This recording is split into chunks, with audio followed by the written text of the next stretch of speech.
Students, whatever homework is given to you, you have to submit it on the very next day between 8 am to 1 pm to the given WhatsApp number, and it is compulsory to submit your homework as your attendance will be marked on the basis of your submission.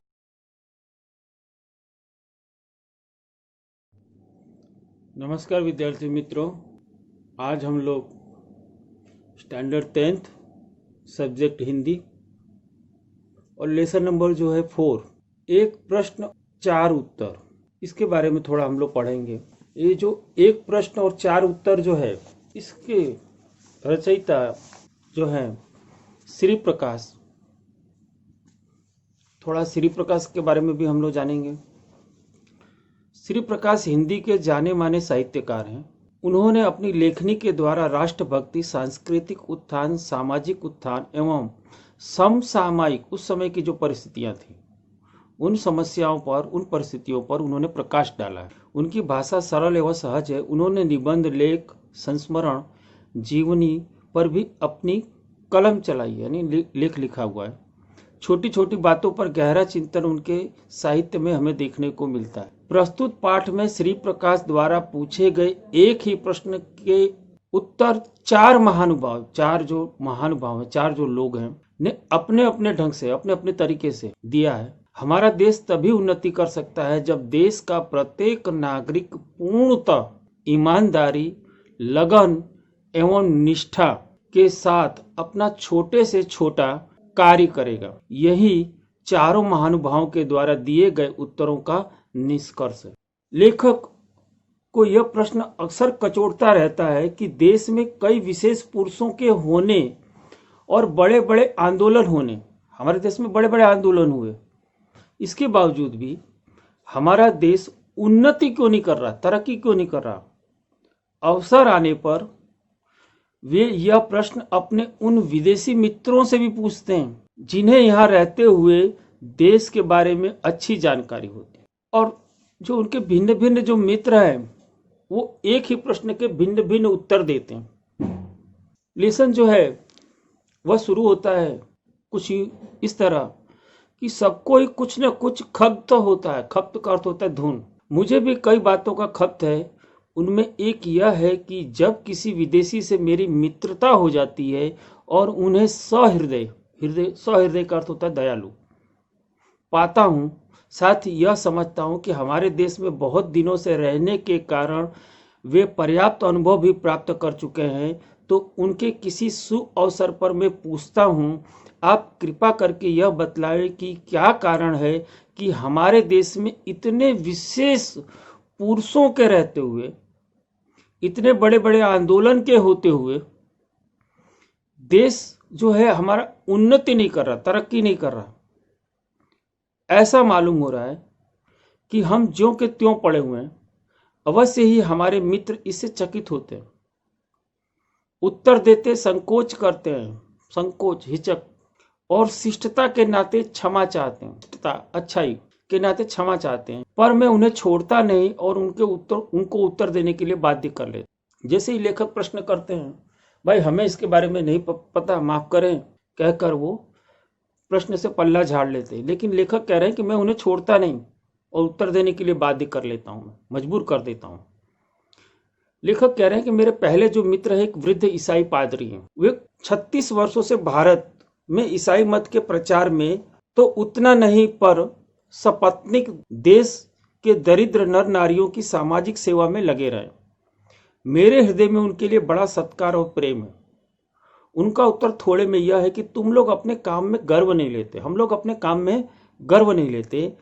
और फिर उस विस्तार से उन्होंने बताया कि यहाँ पर जब किसी को कोई नौकरी चाहिए तो अतिशयोक्ति, बढ़ा चढ़ाकर, अतिशयोक्ति यानी बढ़ा चढ़ाकर, अतिशयोक्तिपूर्ण शब्दों में वह दरख्वास्त देता है, अर्जी देता है।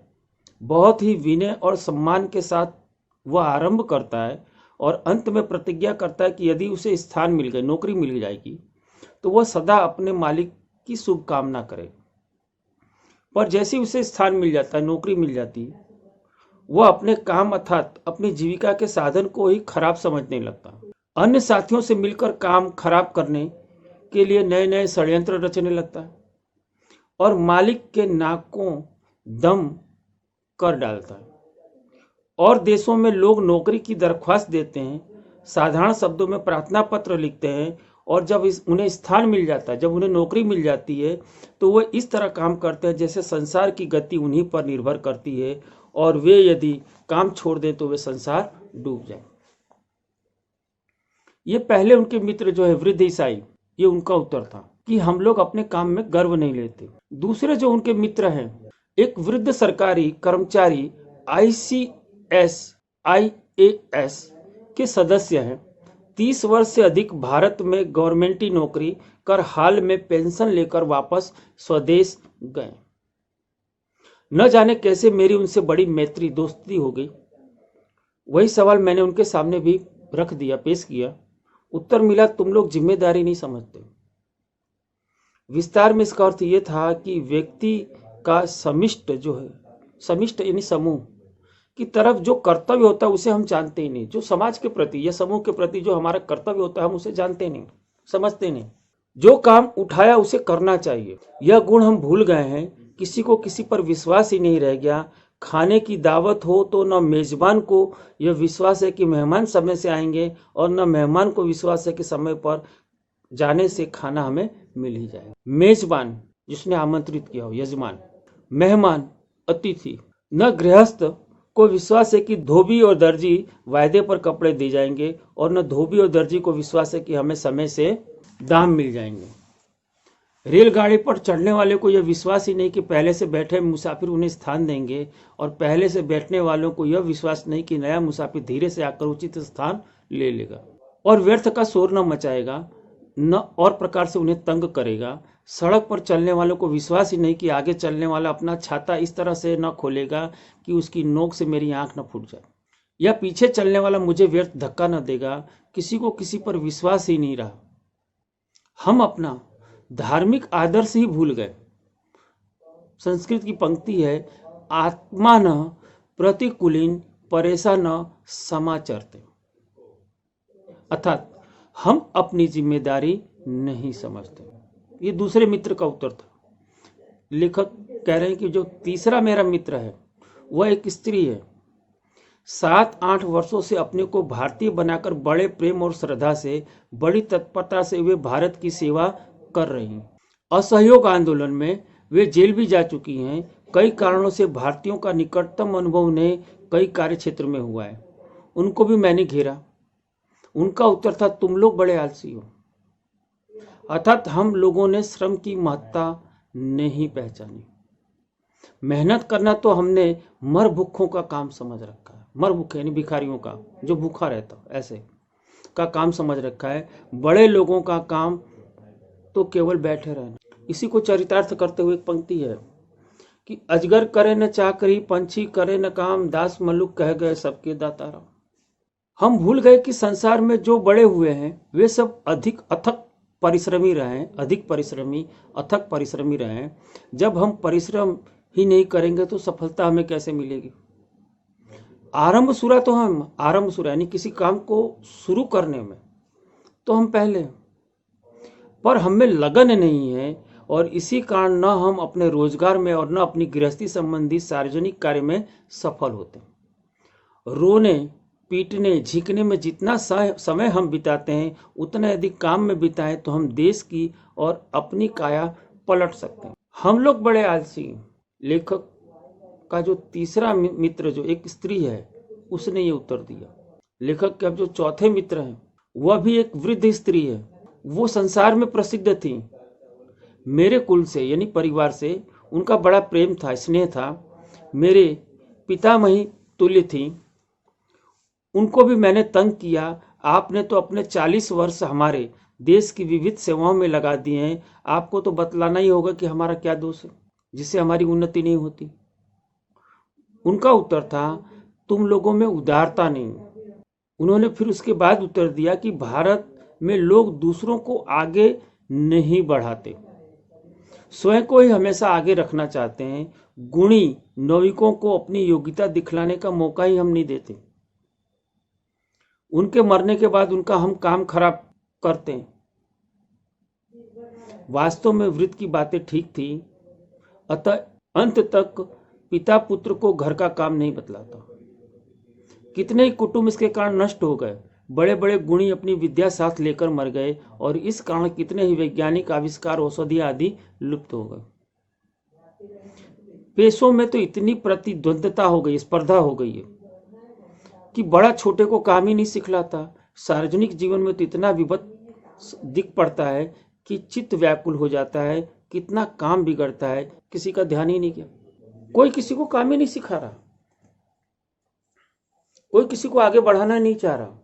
सभी का अंश ये है कि ठीक समय से उपयुक्त काम न उठाकर और अपने काम में गर्व न रखकर, उसके करने में दूसरों के प्रति अपनी जिम्मेदारी को अनुभव न कर, अपने काम की एक एक तफसील को, बारीकी को समझकर उसमें दत्तचित्त यानी ध्यान लगाकर, परिश्रम के साथ उसे स्वयं न कर, उदारता के साथ उसे दूसरों को न सिखाकर हम अपना नाश कर रहे हैं।